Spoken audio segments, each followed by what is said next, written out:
Ang kwentong ito ay pumapatungkol sa isang matandang babae, na si Feliza.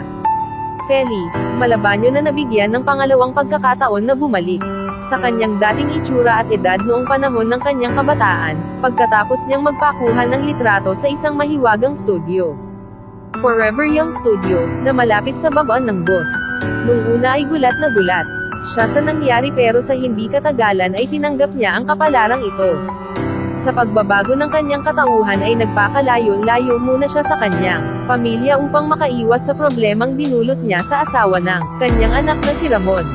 Sa hindi inaasahang pagkakataon, nakita ni G-Boy si Audrey, batang Feli na kumakanta sa entablado ng isang pagkainan na patok sa mga matatanda, kung kaya't ito ang nag-udyok kay G-Boy na kunin si Audrey bilang bokalista ng kanilang banda.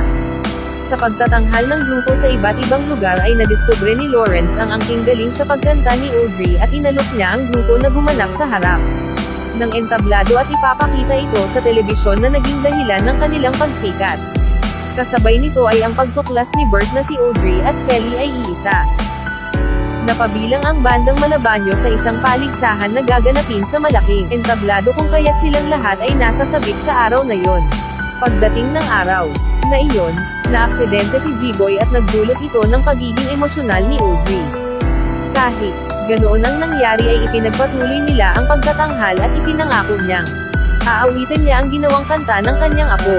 Pagkarating ni Audrey sa ospital, ay sinakripisyo niya ang sariling kasiyahan sa pagiging dalaga may salbo lang ang apo niya sa bingit ng kamatayan at dahil doon unti-unti nang bumalik sa dating anyo ang kanyang katauhan.